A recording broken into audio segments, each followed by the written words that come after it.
At what point do we get to weigh the disparity?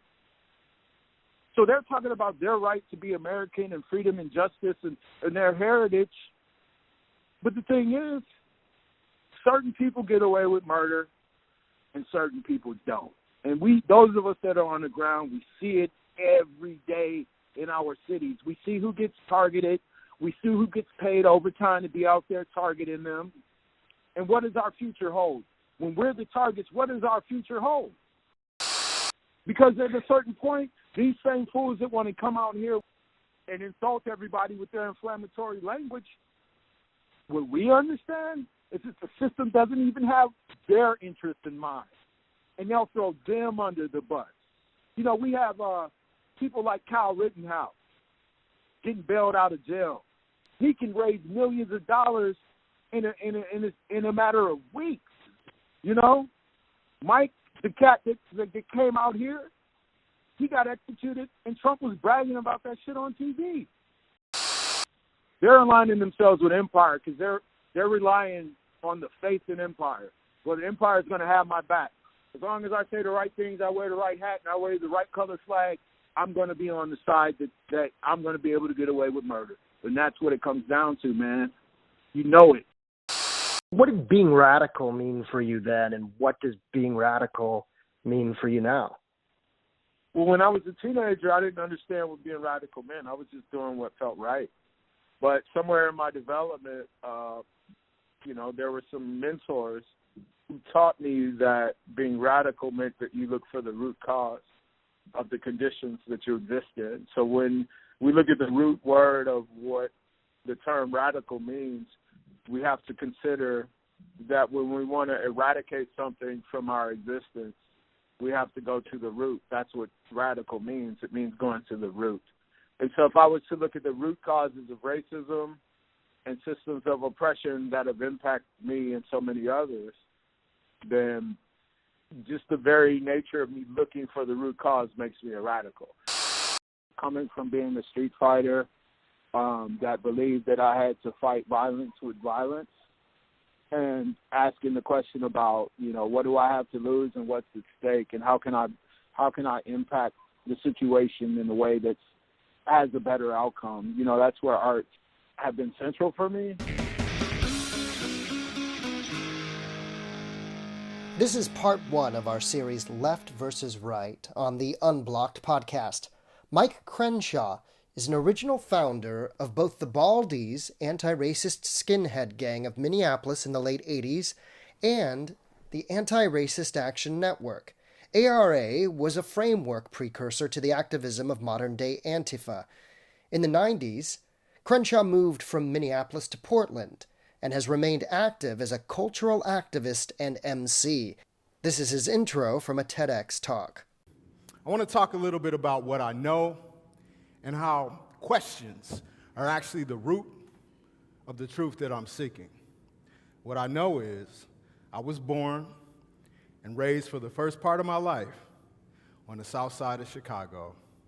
I did not see white folks unless they were teachers, mailmen, police officers, or bus drivers.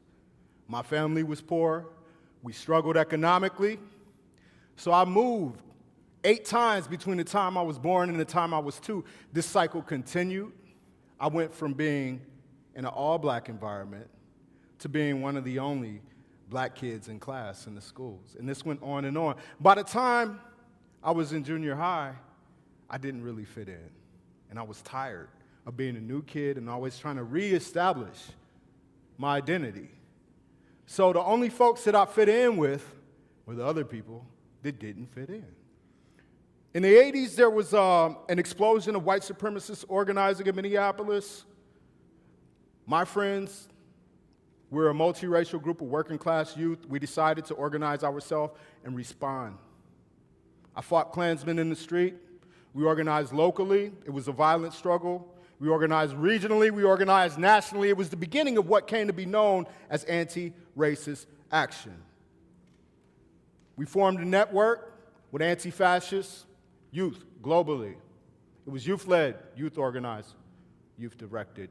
The high school teachers at the time, noticed what I was doing on the streets and decided to intervene and said, Mike, if you continue to do what you're doing, you're going to end up dead or in prison. Why don't we try to channel some of your constructive activity on the street into more productive activity in the classroom? They taught me how to create social studies curriculum, and that was the beginning of popular education, teaching at the high school I was about to graduate from.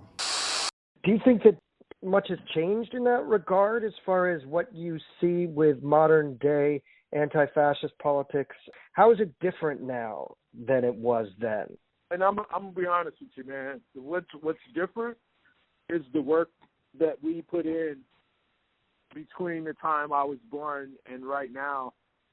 And when I say we, I'm talking there's levels to what we are and who we are. And we primarily started as my friends and me trying to live in a world that told us we were wrong for thinking the way we thought. And we fought tooth and nail to be who we were.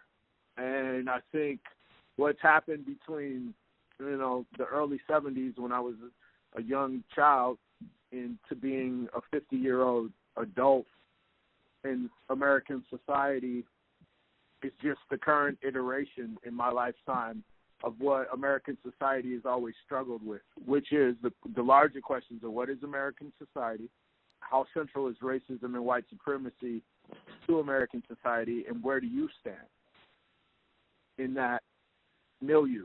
What is your personal path to development, and how does that fit into the broader picture? Because what we're doing today is not separate from what we've always been struggling to make clear, so that we can have the same access to human rights, so that we can have the same access to the concepts of justice. I've been a radical most of my life.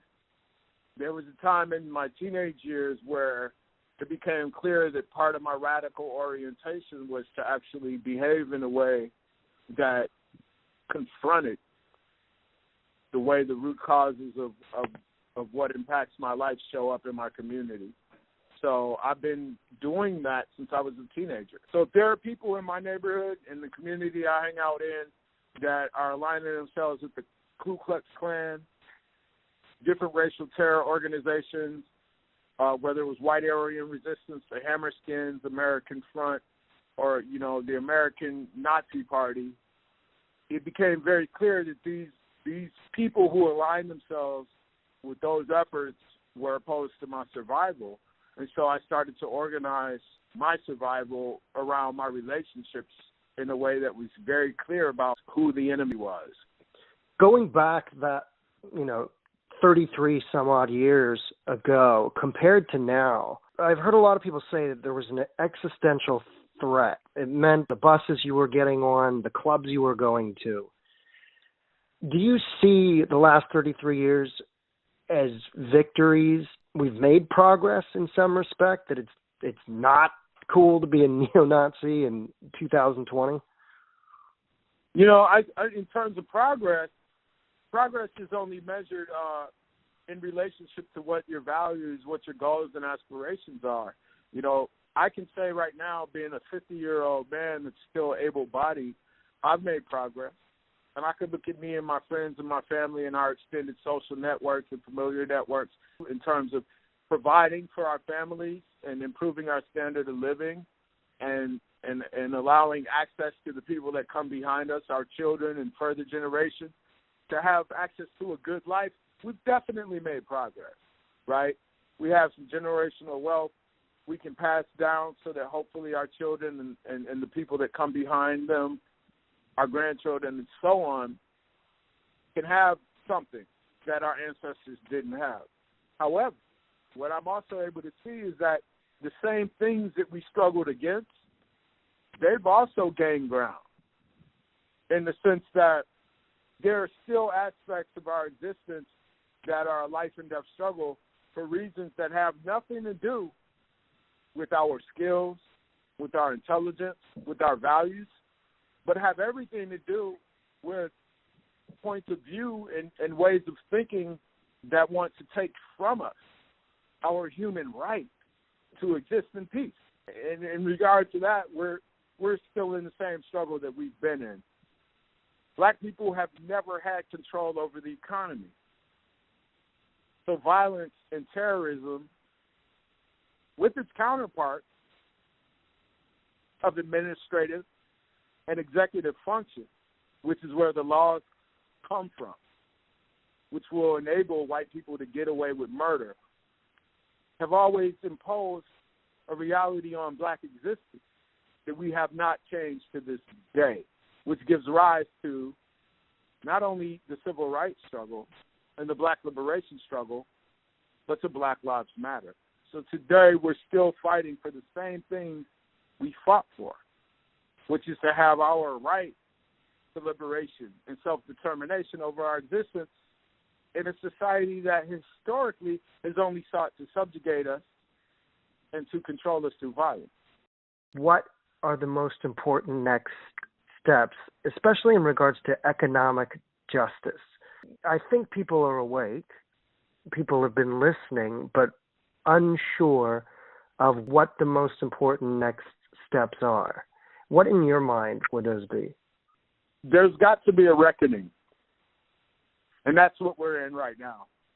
We're in a reckoning where people who live in this society have to see themselves as not separate from the whole of humanity. We live in literally the sickest country on earth. How do human beings continue to reconcile the fact that the past 400 years, give or take, have created a circumstance that impacts not only the whole of the human race, let's remember race is a construct, but the future of all species on the planet, the ecosystem that combine to create a reality where every form of life is interdependent on each other form of life. That's where the future of the human race lies. And the same forces that sought to discover the so-called New World, that waged genocidal wars against people who inhabited lands and lived, and their societies and civilizations weren't perfect. They still had war. They still subjugated each other in different ways of competing with each other. But the fact of the matter is, it's this recent historical push that has created a situation where no one on earth is sure what the next 100-year cycle holds for anyone on earth, for all living and breathing things on earth. In order for us to reconcile the future of our existence as a human race, we have to grapple with the accountability that still has yet to come to fore. And that accountability is one in which white supremacy, patriarchal, colonial conquest that have created the current systems of oppression in relation to our ability to be fully human have to be examined. The question for me is, how do we examine these things and be accountable for these things in a way where further violence and destruction on a mass scale is not the way in which we go about looking at these questions and engaging in these questions? Central to that, in the United States of America and so many other places that are part of where original peoples have been displaced, forced to migrate to, right? Whether it be Europe, whether it be United States, things that are happening all over the earth. How do we reconcile the fact that the way we treat each other, the way we treat those that are the lowest on the caste hierarchy, which just so happen to be those with the darkest skin, those who weren't born male, those who don't identify in a heteropatriarchal binary, those who haven't been born in the recent creation of whiteness, how do we solve our issues in a limited time frame where if we can arrive at some egalitarian expression of human society, we even have a fucking planet to live on that supports our existence? We cannot separate the struggle for black liberation, the movement for black lives, from the larger human struggle of how human beings treat each other. In that regard, what do the most privileged and the most powerful among us think? Are they invested in an unprecedented opportunity to reconcile the future of humanity on this planet? And if so, can they maintain their power and still reconcile? And that's the question of our existence. So I don't separate my existence as a black man and the struggles that I fought in the street against racism and against fascism from the larger struggle of what the fuck are we doing as a human race? Once I have clarity around that complex set of issues, it becomes very clear who the enemy is and who my allies are. Because we show up, and in this messy struggle, we're going to figure out where our values are. And what I'm interested in is how can we do the greatest amount of work with the least amount of damage? I think about the working class, and that the working class seems to be divided into this kind of gangism that's meeting all across the country at different capitals under different hashtags and different causes and different identities.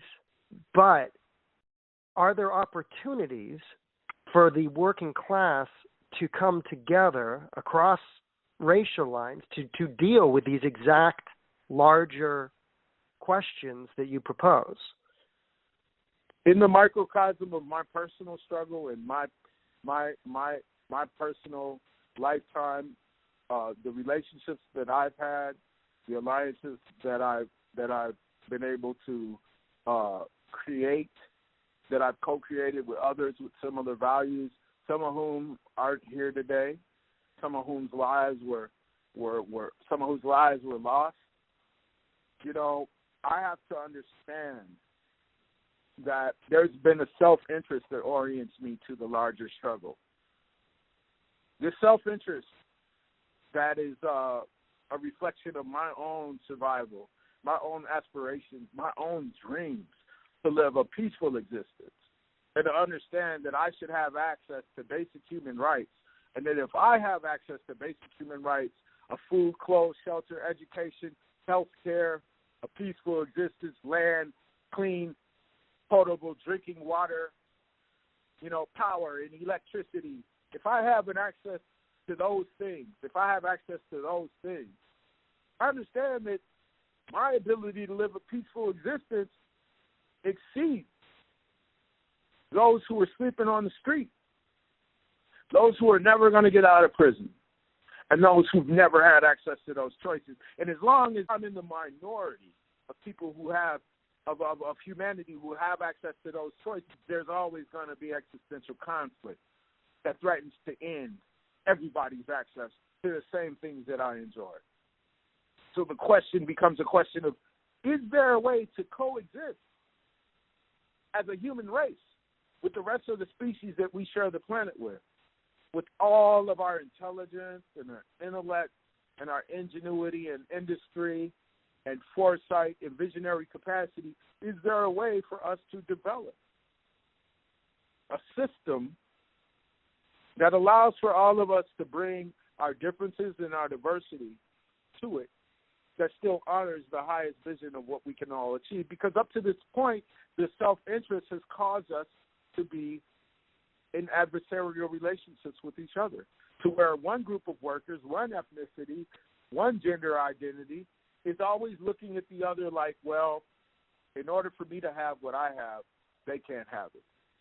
My security, my personal security and comfort, the future of my children depends on them not having what I have access to. And in order for me to maintain my access to what I enjoy, I have to align myself with empire in such a way that is destructive to the masses. I have to support the interests of a few at the expenses of the masses in order for me to have a piece of the dream. And that's the problem. So what I'm looking at, what can I do in my lifetime with my energy to create an understanding and a consciousness that can allow us to move towards making sure that whatever threats we face as a society, as a nation, are the same threats that everybody on earth faces. and that my enemy is not my fellow man or human being as much as it is my way of thinking and what I've aligned and oriented myself with that is destructive. That's a matter of education. It's a matter of consciousness. And that, you know, these ideological ideals, if they're not supported by material reinforcement, they're not real.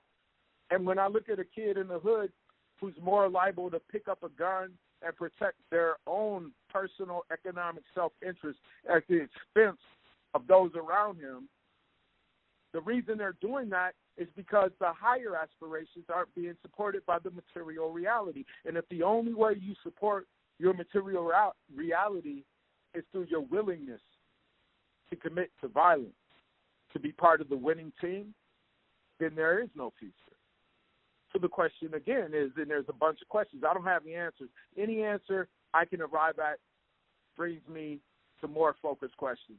How do human beings create opportunities for mutual aid and support, not only on a community and individual and a family and a friendship and a social network basis? How do we scale that globally so that we can quit destroying our ability to sustain ourselves through the process of destroying each other?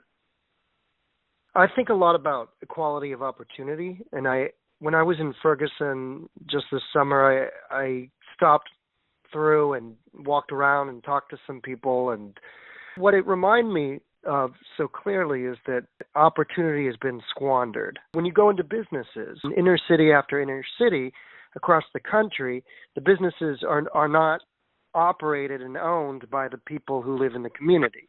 That oftentimes it's others who are stepping into that place of opportunity. So what can we do? And I've been thinking about this a lot, to foster home ownership, financial literacy.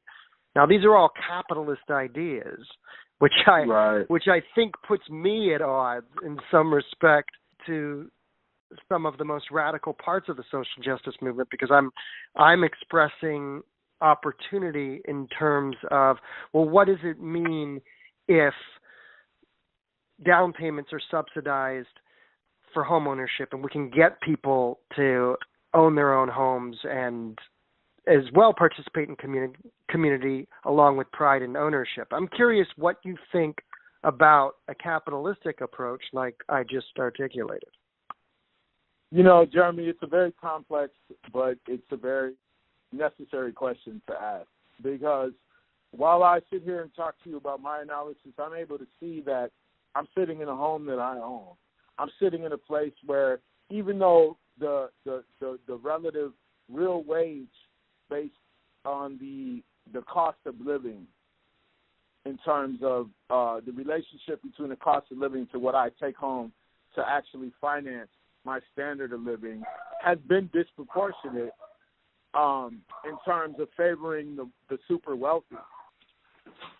In order to go forward, when we talk about more equitable access to the privilege that those of us, and some of us in the global north have access to, and what would it take to have a more egalitarian distribution globally to have access to that wealth, it's a complex question, because what we start to understand is that, first of all, the way of life of those of us who are the most privileged in the global north, that way of life has to fucking go away.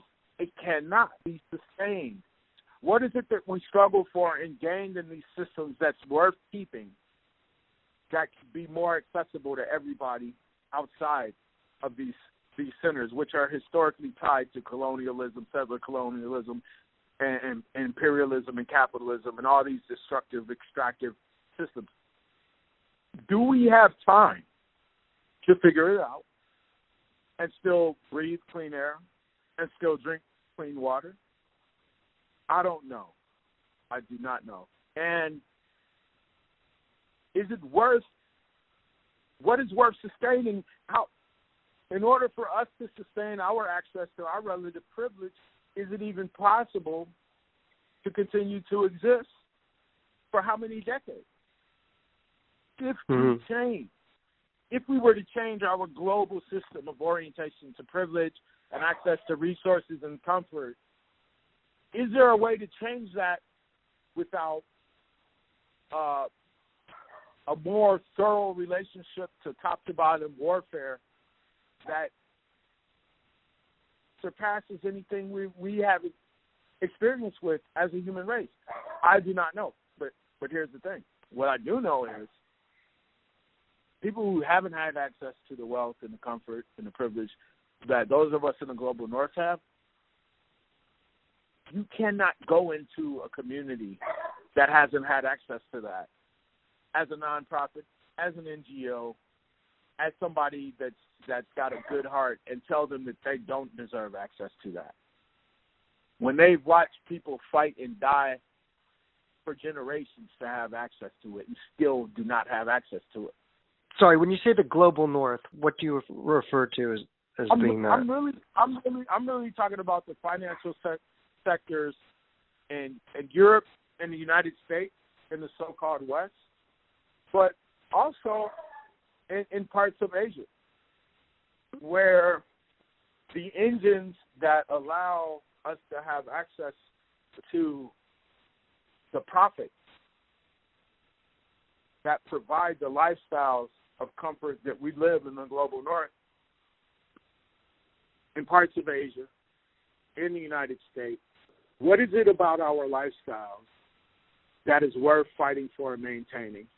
What is it about our lifestyles that everybody on earth should have access to, and how sustainable is any of it? And is there time to redistribute wealth in a way that can sustain the whole of humanity and the species that we share the planet with? Like, what are we really fighting for at the end of the day? And that's the question, man. Like, my answers are based on looking at history and looking at the current moment, and then trying to figure out what in my imagination can I contribute to the future, and what does the future look like? And to me, the current system is a system of warfare and extraction. And if that's the only way to secure the best that society has to offer, then that shit has to go. When we let go of that, what do we sacrifice in the process? How many lives are lost? And at the end of the day, what do we wind up with? And I don't know. But I know that the current system is a product of history, and history got us this far. And it's unjust. It's unjust. It's not sustainable. And the fact that I can sit up and have this conversation with you is a product of my privilege. But it's also a product of my collusion as a worker. And it's also a product of my oppression. And my identity as a human being is tied to the oppression and the history of people that have a shared identity and a shared experience. And, you know, that's all I can say about it. It's like, where are we headed? And when do we get to be accountable for where we're headed in a way that makes the future look like something that's sustainable and just? And that, when I ask those questions, it just brings up more questions. I think a lot about the other side and how the other side sees things. I'm politically on the left. I always have been. My family has always been from the San Francisco Bay Area, and I think about the people who are on the right. And one of the first questions I asked was, have things changed? And I wonder if post Charlottesville, that we as a society gave a resounding no, that we didn't want any of that shit anymore in our lives. And I wonder if there are ways to engage the other side. I'm curious if you ever think in those terms. I've had this problem. The second I start talking to conservatives, people point at me and say, he talked to that conservative. He's no longer to be trusted.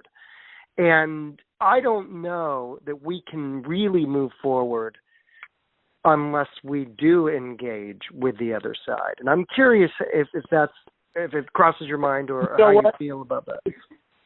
Jeremy, it's crossed my mind since the beginning. And it weighs heavy on my mind, and it's central to my outlook. See, here's the thing, man. Like, when I grew up fighting the other side, I was engaging the other side face to face. I was looking my enemy in the eye.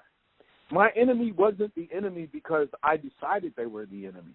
They're my enemy because they decided I was the enemy. I was a human being trying to go, why do you hate me?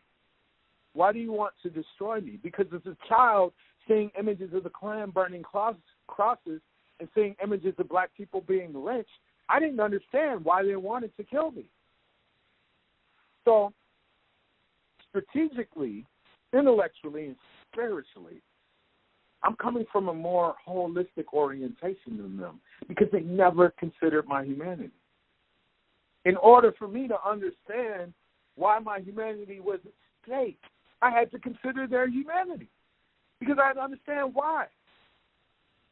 My strategic disadvantage forced me to consider their humanity and trying to understand my capacity for survival. I had to engage them because I never had the upper hand. I understood that when they wanted to burn their crosses and wear their swastikas and their lightning bolts, that when they marched in the street, they were protected by their constitutional rights to free speech. Beyond that, that was explicit. What was implicit was that if they wanted to murder me, they would get away with murder. So for me to step into that space where I knew they were protected by the state, by the law enforcement agencies, and by the court, and the likelihood for there ever being justice for them choosing to murder me was off the table. That's something they never had to consider. So, I'm ready to ride for all of us to coexist. But in order for me to trust that that's even possible, they need to understand they already have a fucking past. And when they want to come to the table and quit acting like children, we can probably work something out. But as long as they want to continue to be reactionary, childish, and destructive, they're the problem. Let's be honest about that. They're the problem. And their problem is a problem that affects everyone and everything. And that's what's gotten us to where we are as a human race in current and recent history. So, we can talk about, we all got to get along and we have to learn to accept our differences. But if I'm at the table with somebody that I can't trust because in their willful ignorance, there are two types of ignorance. There's the ignorance of really just not knowing, and there's the ignorance, again, I'm a radical, so let's look at the root of the word of ignorance. It means to ignore. If you're willfully ignoring the basic truth of our situation, do you deserve to be at the table with me? What is it that they actually stand for? They stand for their self-interest at the expense of humanity's ability to coexist. At what point does humanity organize itself in a way to hold accountable those whose self-interest threaten all of us? That's the question. And I think at that table, there's an opportunity for healing and reconciliation. But if you're not willing to heal or reconcile, then, hey, it becomes clear. Again, it's another question. I don't have the answer to that question because I'll answer that question for myself in a very subjective way. As an individual, I've been through violence. I know what the consequences of violence are. I actually want peace. But if I'm sitting at the table with somebody who doesn't understand the value of peace because their self-interest aligns them with war and destruction, what do I do with that? There are some questions about honesty, man, and about people being able to take a look at what they're aligning themselves with in relation to the larger questions, not just based on their own self-interest. Because what they're going to be able to see if they're evolved is that their self-interest is aligned with my self-interest. And only then can we move forward in a way that we all have something to work towards. But if their self-interest is about their self-interest at the expense of everyone else at the table, fuck. Over the last couple of months, as I've talked to different people in different parts of the country, there's more in common than folks realize, past the way that we identify ourselves and see our political opponents. And one thing that you talked in terms of the anti-fascists and the fascists, those said fascists don't consider themselves fascists and outright say that they're against fascism. They've embraced this other cloak of patriotism, which, if you're not a platform fascist, or you're not a platform supremacist, rather, but there are people that hail from that or are anecdotally fascists or supremacists, but on the surface, they're saying, no, that's not what we want to be. We want to be anti-authoritarian. At what point do you take them for their word and say, okay, you say you've morphed, that this group isn't that other thing? Prove it. Well, show it to me. The proof is in the pudding. Anti-authoritarian. So you can talk about how your right is the high. It's based on the highest ideals of what liberty means, and that ultimately liberty means freedom, and you want the freedom from authority. You want the freedom from big government. You want the freedom from state jurisdiction over your right to life, liberty, and the pursuit of happiness. Fine. You can have that. But where do your freedoms start to impact other people's abilities to have rights that are equal to yours?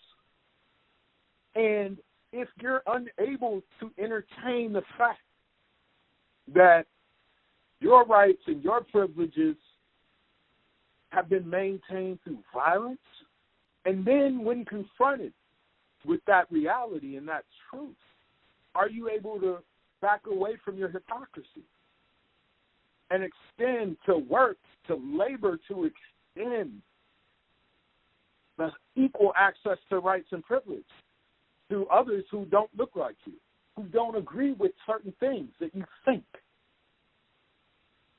Then you are just a member of the same class you say you're against. So when you're out here in the streets and you're flexing and you're posturing and you're intimidating people, the threat is not only implicit but explicit and backed by the state. When you have a pro-establishment white man walking around with a gun and a can of bear mace threatening people, and he kills somebody who disagrees with him, you have a problem when your rights to do that are supported by the highest institutions in the land. But the rights of the people who you define as the enemy as a threat to your rights, they don't have that same ground to stand on. And that's what people don't want to look at. Because to look at that calls into question their very privilege. And they would rather rally behind the demagogue, rally behind the inflammatory language, and go to the quickest resolution that they can come up with, which is, I will protect mine with my constitutional right to bear arms. Not only commit acts of violence to protect my access to privilege, but find not only a legal framework in the example of stand your ground laws, where when a black person gets killed by police, the first question amongst the class of people that I'm being critical of is, well, they had to have done something to deserve it. They must have done something wrong. See, so on a very fundamental level, what we are dealing with the binary, because what we're dealing with, even though it's way more complex than a binary, we're dealing with people who think that they're somehow justified in whatever they're oriented. And they're justified with the right to use force to defend what they're oriented with, whereas nobody else has an equal right to do the same thing. We can talk about equal rights and justice, but who gets to enforce it and who gets away with murder? On a very simplistic level, that's what we're talking about, and that has to change. And as long as the people who have been getting away with murder want to continue to protect their rights, even though I beg to differ, it's not a fucking right. It's an assertion. If they want to protect their assertion and get away with murder, well, then there's no hope, because they're not being accountable for the same things that we all pay the price for.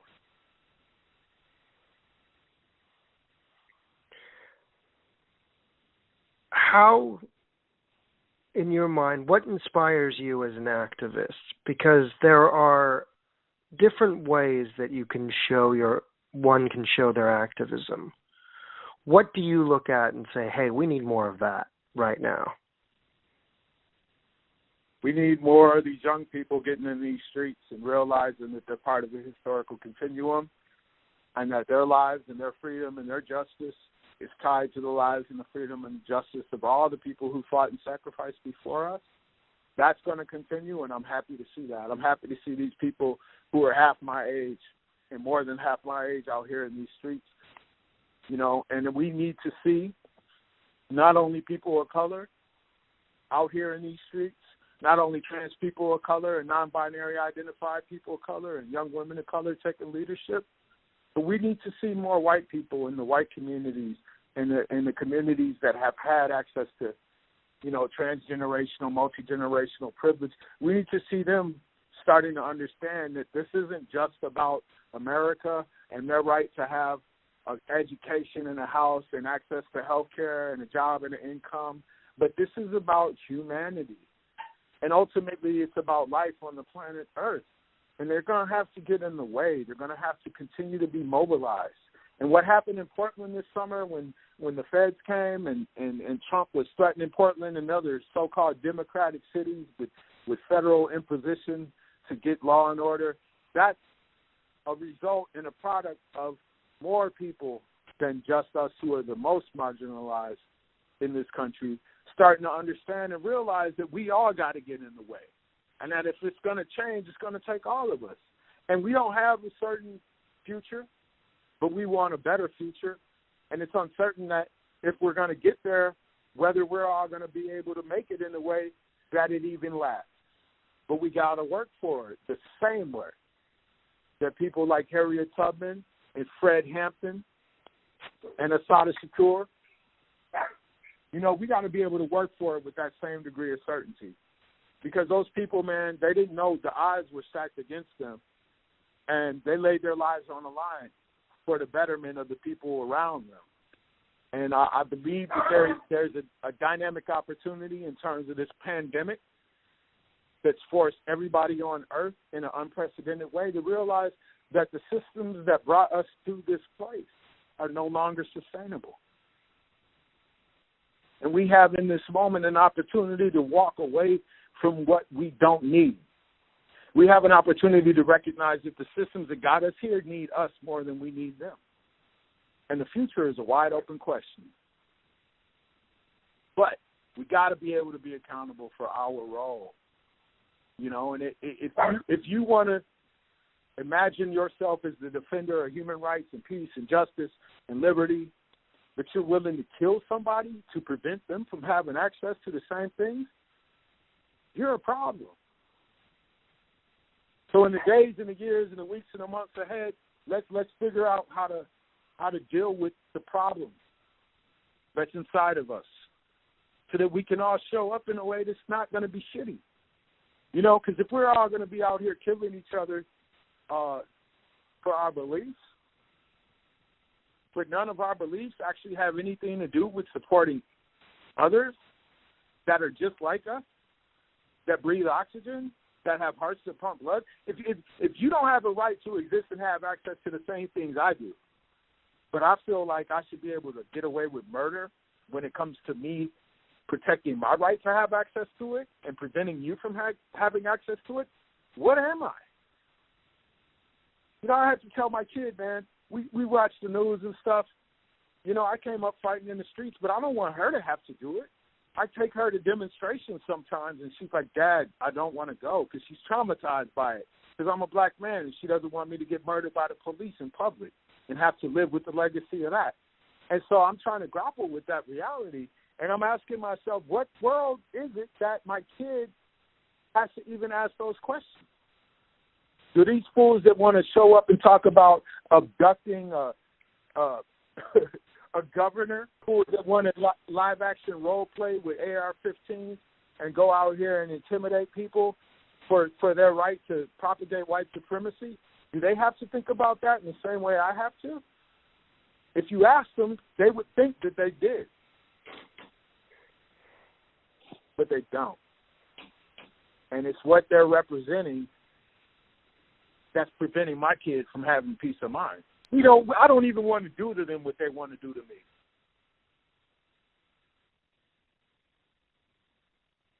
You know, I've been trying to figure this out, which is who are all the people with the guns? And the answer that I've come up with is that it varies tremendously.